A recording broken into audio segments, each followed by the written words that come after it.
Te doy la bienvenida de nuevo. En la anterior lección vimos el inicio de lo que es la programación orientada a objetos y empezamos a ver un ejemplo de cómo crear un objeto en nuestro código.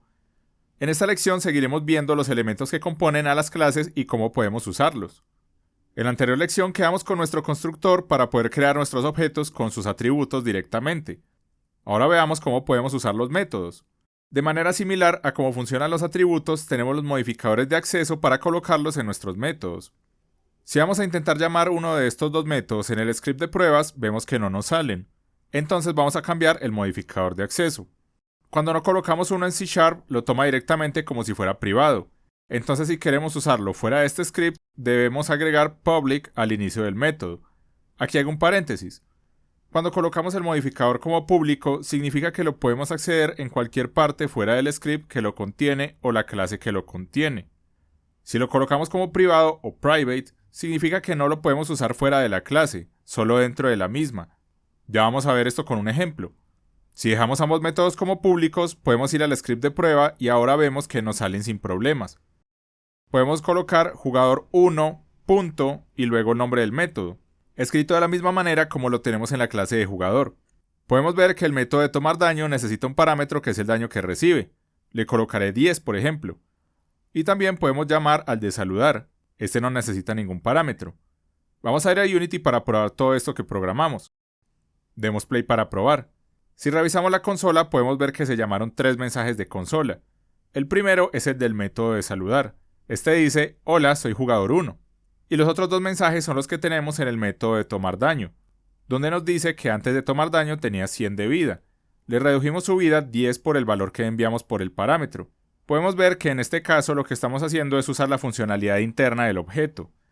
Primero creamos un objeto que tiene como características que se llama jugador 1 y tiene 100 de vida. Luego hicimos que saludara y después le infringimos 10 puntos de daño. Pero estas son propiedades solo del jugador 1.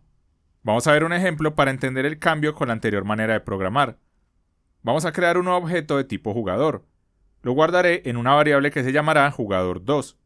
Como nombre le colocaré jugador2 en su constructor y como cantidad de vida le colocaré 50.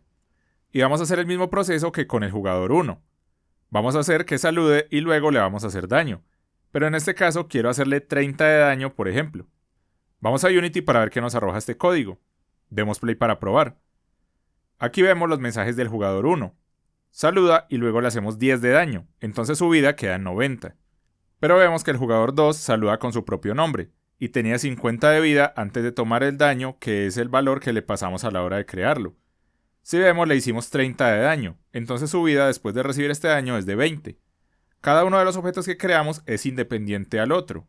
Cada uno tiene sus propiedades, y según lo que haga cada uno cambiarán sus valores. Vamos a verlo de una manera gráfica en Unity para entenderlo mejor. Podemos ver que en la parte de arriba tenemos 2 puntos y luego la parte de MonoBehavior. Esto es para darle un comportamiento propio de Unity. Para este caso lo colocaré también en la clase de jugador para ver un ejemplo. Y voy a borrar el constructor por el momento. Si volvemos al script de pruebas, vemos que tenemos errores a la hora de crear los jugadores. Entonces borraré estas líneas. Ahora iré a la parte de arriba y crearé 2 variables públicas propias de la clase de prueba, que serán los jugadores que ya teníamos, el jugador 1 y 2. Lo que estoy haciendo es más para ver un ejemplo de manera gráfica. Volvamos a Unity para ver qué ocurre.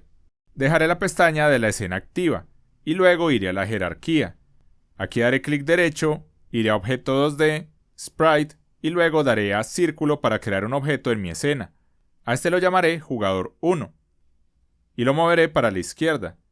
Para moverlo puedes seleccionarle y darle a la W y luego presionar en esta flecha y lo arrastras. No hay problema si no lo haces, esto es un ejemplo.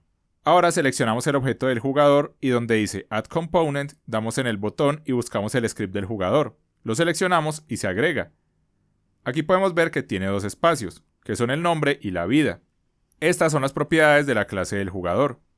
Entonces aquí podemos cambiar los valores. De nombre colocaré jugador 1 y como cantidad de vida 100, como lo teníamos antes con el constructor. Y ahora voy a hacer el mismo proceso, pero en este caso voy a crear un triángulo, que llamaré jugador 2. Lo moveré para la derecha. Y le agregamos el script de jugador de la misma manera como teníamos con el círculo. Pero en este caso colocaré el nombre como jugador 2 y la vida como 50. Con estos dos objetos creados, vemos que es prácticamente lo que teníamos con el constructor. Creamos dos objetos de tipo jugador y les dimos sus características. Pero aquí lo hicimos de una manera visual en Unity. Ahora vamos al objeto de pruebas. Vemos que nos salen dos espacios. Uno es el del jugador 1 y el otro del jugador 2. Entonces podemos arrastrarlos de la jerarquía a este espacio. Lo que hicimos aquí fue dar la referencia. Más adelante veremos qué significa esto, pero por el momento vamos a ver qué pasa cuando damos play. Si vemos la consola nos salen los mismos mensajes, porque creamos estos dos objetos de la misma manera que cuando los creamos por el código. Pero aquí va el detalle. Si vamos al jugador 1, vemos que su cantidad de vida ahora es 90, y el jugador 2 su vida es 20. Entonces aquí podemos ver de una manera más gráfica qué es lo que pasó en el código con la estructura que teníamos antes. Cada objeto es completamente independiente del otro. Si le hacemos daño a uno, el otro no necesariamente tiene por qué recibir el daño, alterar sus valores o tener conocimiento del estado del otro jugador. Esta es una de las maneras en las que funcionan los videojuegos, con objetos con características que se pueden alterar y generar comportamientos propios de manera independiente. Vamos a volver a dejar los archivos como los teníamos antes del ejemplo gráfico. Si volvemos a Unity, vemos que tenemos errores, porque al quitar la parte de MonoBehavior ya no estamos diciéndole que tiene un comportamiento como un objeto en Unity. Podemos ir a cada uno de los objetos que llamamos como jugadores y damos clic derecho en el script y luego en Remove Component, y podemos limpiar la consola. O si lo prefieres, puedes borrar el objeto completo de la escena seleccionándolo y dándole a suprimir. Veamos un ejemplo de cómo podemos usar diferentes clases para que interactúen con sus atributos y métodos. Primero vamos a crear otra clase para que veamos cómo pueden hacer que interactúen entre ellas. Vamos a darle clic derecho en la carpeta, luego vamos a crear, Scripting y luego en Script vacío de C#. A este le vamos a poner como nombre enemigo. Damos Enter para que tome el nombre y esperamos a que recargue y luego lo abrimos. Aquí vamos a hacer una plantilla básica de lo que puede ser un enemigo en nuestro juego. Le colocaré un atributo que será la cantidad de daño que puede hacer como un int. Y ahora voy a crear el constructor para poder empezar a crear objetos de tipo enemigo. Colocamos public y luego el nombre de la clase. Entre paréntesis los parámetros que necesitamos y luego unas llaves. También le agregaré un atributo adicional que será el nombre que va a tener nuestro enemigo y lo agregamos a nuestro constructor. Adentro vamos a asignar los valores de cada uno de nuestros parámetros a nuestros valores del objeto. Hacemos que this.daño sea igual al daño del parámetro y que this.nombre sea igual a la entrada por parámetro. Listo, con esto ya tenemos la base de nuestro enemigo. Vamos a ir a nuestro script de prueba para crearlo y usarlo. Aquí crearé un objeto de tipo enemigo que llamaré enemigo1 y colocaré el new para crearlo. Adentro necesitamos los parámetros. Aquí debemos colocarlos en el orden en el que los tenemos en el constructor. Entonces primero debe ir el daño y luego el nombre. Esto es muy importante, debes tener cuidado que no coloques un valor donde no lo necesitas. Y ahora vamos a simular un escenario de un juego. Ya tenemos a nuestro jugador que tiene la capacidad de tomar daño. Entonces podemos ir aquí y en lugar de enviarle un número directamente, podemos enviarle el valor que tiene el daño del enemigo. Para esto podemos escribir enemigo.daño, que es el valor que le colocamos en la clase. Y después colocaré un mensaje de consola para que podamos ver qué es lo que está pasando. En este caso colocaré que el jugador 1, tomando su valor del nombre, toma una cantidad de daño que es la del enemigo 1. Y vamos a poner de quién tomó el daño, que es del enemigo 1 y pasamos su nombre. Este mensaje indicará la cantidad de daño que el jugador 1 toma del enemigo 1. Y ahora hagamos el mismo proceso, pero para el jugador 2. Entonces en el método de tomar daño vamos a mandarle el daño del enemigo 1. Por el momento con lo que tenemos aquí podemos ver que creamos un enemigo que puede hacer de a 15 de daño. Y tenemos un jugador que puede tomar ese daño a través de un método. Podríamos ver que si lo que queremos es reducir la cantidad de vida del jugador, podríamos directamente tomar el valor de la cantidad de vida y restarle directamente el daño del enemigo. Pero lo tenemos en un método aparte. Vamos a ver si funcionan de la misma manera. Voy a comentar el llamado del método de tomar daño. Comentarlo significa que solo lo voy a dejar como texto dentro de mi código, pero no lo voy a dejar ejecutar directamente. Esto es muy útil principalmente para hacer comentarios dentro de nuestro código que no afecten el funcionamiento. En este caso solo lo estoy usando para que no ejecute la línea del método de tomar daño. Para comentar algo lo puedes hacer colocando 2 slash al inicio de la línea. Cuando está de este color verde es que no hace parte del código, sino que es un comentario. Antes de ir a Unity hago una aclaración que se me pasó por alto. En la última línea, que es el mensaje de consola, el nombre que tiene es el del jugador 1, En este caso podrías cambiarlo para que sea el del jugador 2, para que corresponda con el código. No es lo que veremos directamente con la funcionalidad, pero quería hacer la anotación en caso de que quieras cambiarlo. Ahora sí, vamos a Unity para probar esto.